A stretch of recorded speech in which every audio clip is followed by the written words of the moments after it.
أحب الوفاء بشتى الصور. أحب الوفي الأمين الأغر. الحمد لله رب العالمين والصلاة والسلام على سيد الأنبياء والمرسلين وعلى آله وأصحابه أجمعين। সম্মানিত দর্শক শ্রোতা, আল্লাহর উপর যেভাবে ঈমান আনতে হয় এই আলোচনার ধারাবাহিকতায় আমাদের আজকের আলোচ্য বিষয় কর্তৃত্ব একত্ববাদ। এর জগৎ সংসারের উদ্ভাবক আল্লাহ তাআলা। আল্লাহ তাআলা এ মহাবিশ্বের একক সৃষ্টিকর্তা, সব কিছুর উপর একক নিয়ন্ত্রণকারী, যাবতীয় কর্তৃত্ব ও প্রভুত্বের একমাত্র অধিকারী। সকল কিছুর উপর কর্তৃত্ব ও প্রভুত্ব চলে শুধুই তার। আসমান ও জমিনে তিনিই প্রভু। সপ্ত আকাশের উপর থেকে পাতাল পুরী পর্যন্ত চলে তারই কর্তৃত্ব।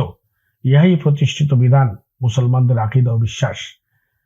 আকাইদের পরিভাষায় এই বিশ্বাসকে বলা হয় তাওহীদ হাকিমিয়া তথা কর্তৃত্ব একত্ববাদ। তাওহীদ হাকিমিয়া আসলে তাওহীদ উলুহিয়ারই অংশবিশেষ। ইরশাদ হচ্ছে, আল্লাহ রাব্বুল আলামিন বলেন, জেনে রাখো সৃষ্টি আল্লাহর, তাই কর্তৃত্ব হবে শুধুই তার। আল্লাহ মহান, সর্বজগতের রব। সূরা আরাফ আয়াত নম্বর 54। কিন্তু বিষয়টি মেনে নিতে রাজি নয় বেঈমান সমাজপতিরা। তারা চায় নিজেদের কর্তৃত্ব। লোকজন তাদের মেনে চলবে, তাদের আনুগত্য করবে, তাদের কথায় উঠবে বসবে, তাদের জয়গান করবে, বাহবা দেবে। দিকে দিকে তাদের আধিপত্য বিস্তার হবে, তাদের কর্তৃত্ব চলবে, ইহাই তাদের চাওয়া। সূরা আলে ইমরানের 154তম আয়াতে ইরশাদ হচ্ছে, আল্লাহ রাব্বুল আলামিন বলেন, তারা বলে আমাদের কি কোনোই কর্তৃত্ব নেই? বলে দাও সকল কর্তৃত্ব শুধুই আল্লাহর। সূরা রুমের 4র্থ আয়াতে আল্লাহ রাব্বুল আলামিন বলেন, আদি ও অন্ত, সকল কালে সকল কর্তৃত্ব শুধুই আল্লাহর। সূরা ইউসুফের 40তম আয়াতে বলা হয়েছে, কারো কোনো কর্তৃত্ব নাই আল্লাহ ছাড়া। তিনি হুকুম দিচ্ছেন, দাসত্ব করো শুধুই তার, ইহাই প্রতিষ্ঠিত বিধান। কিন্তু অধিকাংশ মানুষ তা জানে না। কর্তৃত্বের দাবি হলো হুকুম করা, অধ্যাদেশ জারি করা, আদেশ দেওয়া। তাই কর্তৃত্ব যেমন একমাত্র আল্লাহর, আদেশ ও হুকুম চলবে শুধুই তার। আল্লাহর বিধানের বিপরীত হুকুম করা, অধ্যাদেশ জারি করা বা আদেশ দেওয়ার অধিকার কারো নাই। ইরশাদ হচ্ছে, আল্লাহ হুকুম জারি করেন যা খুশি। সূরা মায়দা আয়াত নম্বর 1। সূরা রাদের 41তম আয়াতে ইরশাদ হচ্ছে, আল্লাহ হুকুম জারি করেন, তার হুকুম খণ্ডন করার কেউ নেই। সম্মানিত দর্শক শ্রোতা, জীবনের সকল ক্ষেত্রে আল্লাহর কর্তৃত্ব মেনে চলতে হবে, মানতে হবে বিচার ও শাসনেও। কোনো অবস্থাতেই এর ব্যতিক্রম করা যাবে না। সূরা জুমারের 46তম আয়াতে ইরশাদ হচ্ছে, আল্লাহ রাব্বুল আলামিন বলেন, বলে দাও, ঘোষণা দাও, হে আল্লাহ আসমান জমিনের উদ্ভাবক, দৃশ্য ও অদৃশ্যের মহাজ্ঞানী, তুমি বান্দাদের বিচার করো যেসব বিষয়ে তারা বিবাদ করে। সূরা নিসার 105তম আয়াতে ইরশাদ হচ্ছে, তোমার প্রতি নাযিল করেছি যথার্থ কিতাব, যেন বিচার ও শাসন করো আল্লাহর বিধান মেনে, অপরাধীদের পক্ষে ওয়াকালতি করো না। সূরা বাকারার 213তম আয়াতে আল্লাহ রাব্বুল আলামিন বলেন, মানুষ একই জাতিভুক্ত ছিল, আল্লাহ রাসূল পাঠিয়েছেন সুসংবাদদাতা ও সতর্ককারী হিসাবে। মানুষের যাবতীয় বিবাদে বিচার করতে নাযিল করেছেন যথার্থ কিতাব। সুতরাং কোনো ক্ষেত্রেই আল্লাহ ছাড়া অন্য কারো কর্তৃত্ব মানা যাবে না বিচার ও শাসনেও। সূরা মায়দার 48তম আয়াতে ইরশাদ হচ্ছে, বিচার ও শাসন করো আল্লাহর নাযিলকৃত বিধান মেনে, আগত সত্য বাদ দিয়ে মন গড়া কোনো কিছু মেনে নিও না। সূরা মায়দার 49তম আয়াতে ইরশাদ হচ্ছে, বিচার ও শাসন করতে হবে আল্লাহর নাযিলকৃত বিধান মতেই, মন গড়া নিয়ম মেনে নয়। তাদের বর্জন করো, যেন আল্লাহর নাযিলকৃত কোনো বিধান থেকে তোমাকে বিচ্যুত করতে না পারে।